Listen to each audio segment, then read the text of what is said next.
let's just jump right into this. This is the structure that we're going to use today. And really, this is the key takeaway, right? Get ready now. Good things are going to happen. There's a lot of opportunities that are going to occur after the economy reopens. And obviously, because of the virus, we're going to have a lot of opportunities, and we'll get through that. What I want you to think about is this question, right? Going back over history with infectious diseases before, we've seen this, right? All the way back to the dark ages of the bubonic plague, but even all the way forward to Ebola and MERS, right? They all have similar characteristics, and those three are right there. And I would just add one more, which is wherever the outbreak happens, and everybody who's in that area, try to get as far away as they possibly can from it, and of course, spread the disease. So that's why I feel like we've seen this before, and that's why I feel like I have confidence to know that we're going to get through this, right? To turn it on again. So with this in mind, let's talk about this. What are people doing to adapt right now as our economic light board is shut off, right? So these are the trends that are supercharged during this time period where we're trying to figure out what to do, right? Everybody's adapting, trying to figure out. Now, you're up in Minnesota, so I figured I'd focus on healthcare and agriculture. Those are two really big things going on in the state of Minnesota. And also work from home, because I figure everybody could relate to that. Everybody's probably experienced some of these things. Another quiz, right? Here's the poll question. Now, a lot of you have worked from home, and I will tell you my answer as you look at this. We can't really do the polling because we're recording this, but my answer would be like all of the above, A.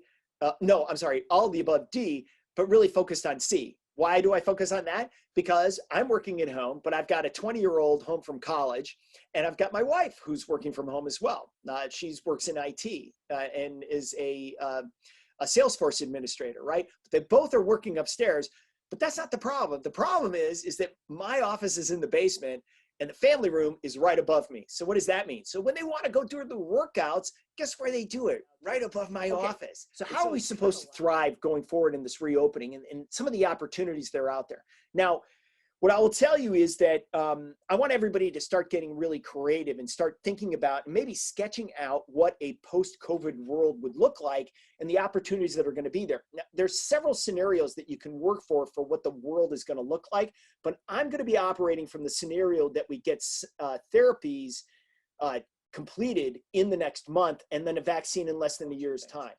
Now, whether it's finance, manufacturing, or tech, these are some of the opportunities that I see coming out there. Just three different categories.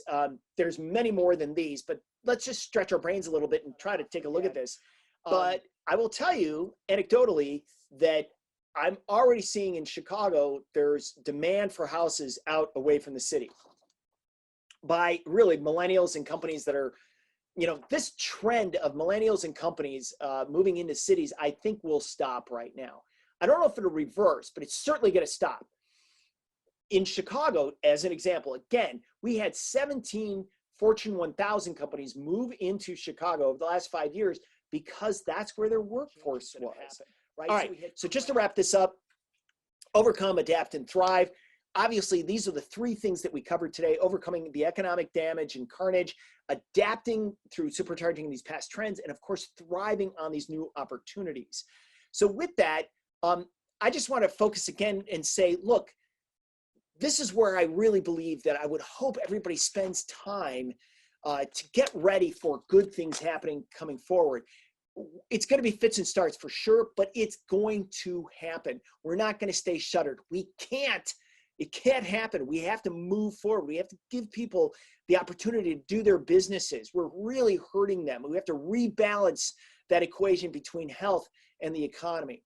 And of course, I strongly believe that we've got a lot of opportunities for those that are prepared. So just take a moment right now, before I end this, just take a moment, write down two things that you can take away from this at the end of these notes that you can apply to your work and hopefully have it help you going forward in what you're doing.